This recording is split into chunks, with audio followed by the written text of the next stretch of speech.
రాజమహేంద్రవరం గౌతమి ఘాట్లో అయ్యప్ప స్వామి ఆలయ ప్రాంగణంలో నూతనంగా నిర్మించిన శ్రీ భద్రకాళి సమేత వీరభద్రుడి ఆలయ విగ్రహ ప్రతిష్టా మహోత్సవం ఈ నెల 24వ తేదీన నిర్వహించనున్నట్లు శ్రీ ధర్మశాస్త్ర ఆధ్యాత్మిక కేంద్రం చైర్మన్ జకంపూడి విజయలక్ష్మి ప్రకటించారు. ఆలయ ప్రాంగణంలో సోమవారం నిర్వహించిన మీడియా సమావేశంలో మాట్లాడారు. నగరానికి చెందిన మన్యం వీరవెంకట సత్యనారాయణ మూర్తి సునీత దంపతుల చేతుల మీదుగా బుధవారం ఉదయం 8:46 ప్రతిష్టా మహోత్సవం నిర్వహించినట్లు తెలిపారు. పరమశివుడి జటా చుట్టాల నుంచి వీరభద్రుడు ఉద్భవించాడన్నారు. దుష్ట శక్తులను పారదోలే వీరభద్రుడి ఏకశిలా విగ్రహాన్ని మహాబలిపురం నుంచి తీసుకొచ్చామన్నారు. 24న విగ్రహ ప్రతిష్ట, శిఖర ప్రతిష్ట, 25న అన్న సమారాధన కార్యక్రమం నిర్వహించనున్నట్లు తెలిపారు. ఆలయంలో నిత్య పూజలు నిర్వహించే విధంగా అవసరమైన ఏర్పాట్లు చేశామన్నారు. పరమశివుడి స్వరూపమైన వీరభద్ర స్వామి శుభకార్యాల్లో వీరభద్రుని సంబరాలు నిర్వహించడం అనేక కుటుంబాల్లో ఆనవాయితీగా వస్తుందన్నారు. అయ్యప్ప స్వామి దేవాలయం ఆలయ ట్రస్టీలందరికీ కూడా విడిపోయినటువంటి ట్రస్టీలందరికీ కూడా నా యొక్క హృదయపరమైనటువంటి నమస్కారాలు తెలియజేసుకుంటూ ఇక్కడికి విచ్చేసినటువంటి మా ఆహ్వానించి ఇక్కడికి వచ్చేటువంటి ప్రింట్ అండ్ ఎలక్ట్రానిక్ మీడియా పాత్రికేయ సోదరులందరికీ పేరు పైన నా యొక్క నమస్కారాలు కృతజ్ఞతలు కూడా తెలియజేసుకుంటూ ఈ రోజున ఇక్కడ ఒక అద్భుతమైనటువంటి మహోన్నతమైనటువంటి కార్యక్రమాన్ని నిర్వహించుకోవడం జరిగింది. ముఖ్యంగా చెప్పాలి అంటే శాస్త్ర ఆలయంలో వీరభద్రుడు ఏంటని చాలా మందికి డౌట్ రావచ్చు. శాస్త్ర అనేది ఆయన హరిహరపుత్రుడిగా మనందరికీ కూడా తెలుసు. అంటే శివుడి యొక్క భాగం ఆయనలో ఉంది. శివుడికి విష్ణుకి కూడా కలిగినటువంటి సంతానం అయింది. ఇక్కడికి వచ్చేటప్పటికి వీరభద్రుడు కొంతమంది కొన్ని పురాణాలు ఏం చెప్తాయంటే శివుడి యొక్క అంశ అని చెప్పేసి కొంతమంది చెప్తే శివుడి పుత్రుడిగా కొంతమంది చెప్తారంటే శివపరంగా శాస్త్రాకి అదే రకంగా మన ఈ వీరభద్రుడికి కూడా సంబంధం ఉన్నది అనేటటువంటి వాస్తవమైనటువంటి విషయం.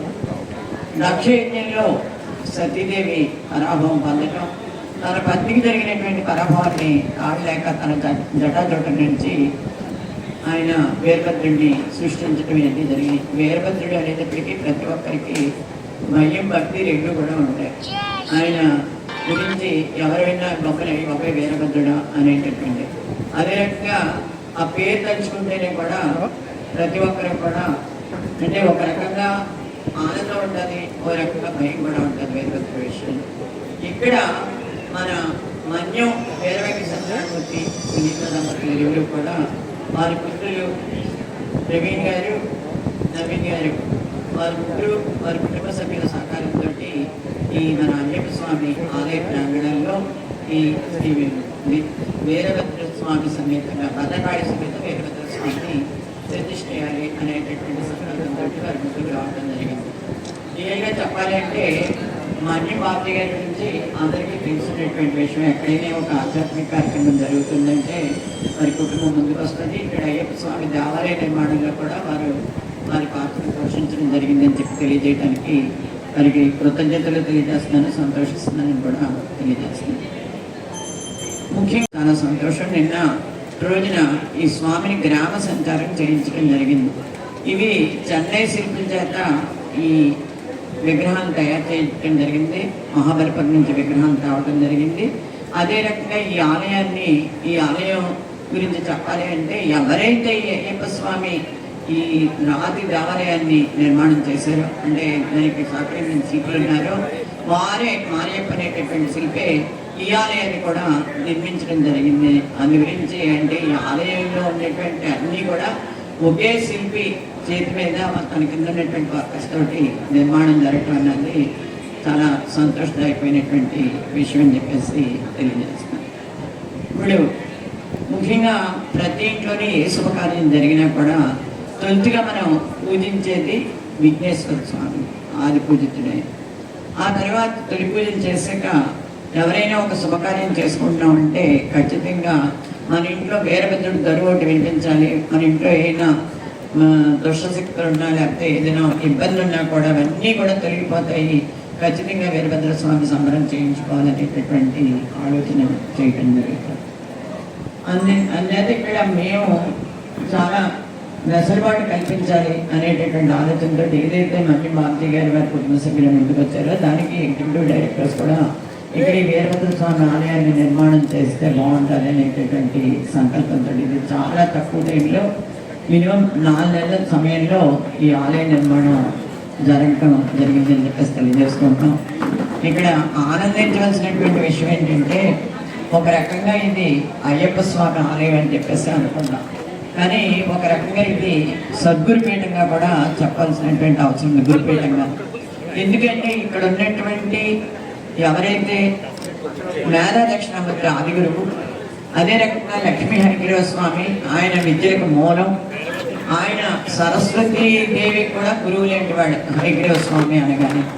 అదే రకంగా సుభద్రాంజనేయ స్వామి మనకి సూర్యుడు తాపు ఎలా ఉంటుందో అసలు సూర్యుడి దగ్గరికి ఎవరైనా వెళ్ళగలరా దేవతలైనా అటువంటి సూర్యుడి దగ్గరికి కూడా వెళ్ళి తాను ఈ బుక్కలో వాసిపోయిందని కూడా దానికి కూడా ఒక ఆడ చెప్తారు, సూర్యుడితో ఉండడం వల్లే ఇదేమి అని చెప్పి అక్కడికి వెళ్ళి విద్యలు నేర్చుకున్నాడు ఆయన.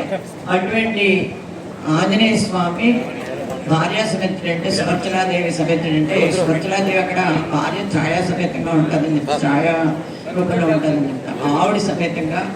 అదే రకంగా లోపల తండ్రికే ప్రణమంత్రాన్ని బోధించినటువంటి సుబ్రహ్మణ్యేశ్వర స్వామి, విద్యలకు నాయకుడు అయినటువంటి వినాయకుడు, గురువురికే గురువైనటువంటి సద్గురుగా చెప్పబడేటటువంటి అయ్యప్ప స్వామి, లోపల శ్రీ గురుడిగా మనందరం చెప్పుకునేటటువంటి దత్తగురు దత్తాత్రేయుడు, ఆయన కూడా లీలావతి సమేతుడే అనగా సమేతుడే ఉన్నాడు. అదే రకంగా సాయిబాబా, ఈవేళ భారతదేశంలో పూకోలం సాయిబాబా దేవాలయం, వాళ్ళు అందరు గురువులు కూడా ఇక్కడ ఉన్నారు. ఇక్కడ ఒక అక్షరాభ్యాసం చేసుకున్నా ఒక కార్యక్రమం చేసుకున్నా కూడా విజయవంతం అవుతుంది.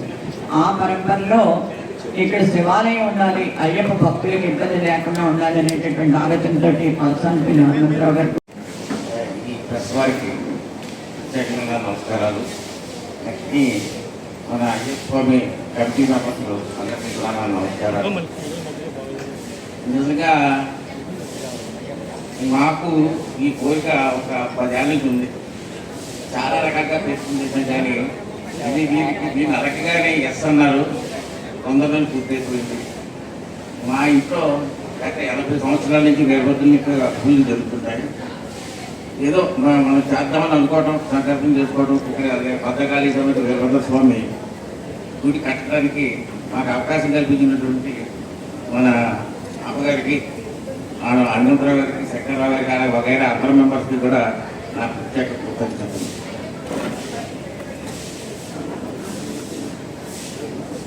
ఇప్పుడు ఎక్కువగా మన రాష్ట్రంలోనూ కంటే కూడా తెలంగాణలో చాలా ఎక్కువ గుళ్ళు ఉన్నాయి, ఇంచుమించుగా ప్రతి ఊర్లోనూ ఉన్నాయి. అలాగే కర్ణాటకలో, ఉత్తరప్రదేశ్లో, నార్త్ ఇండియాలో చాలా చాలా ఎక్కువగా ఉన్నాయి. ఇప్పుడు దాంట్లో కూడా ఉన్నాయి, కానీ గుళ్ళు తక్కువ ఉన్నాయి, జిల్లాకి 2-3 ఉన్నాయి అంతే. కానీ దేవుడి గురించి నేను చెప్పకూడదు, కానీ అంత పవర్ఫుల్ గాడు ఎవరు లేరు.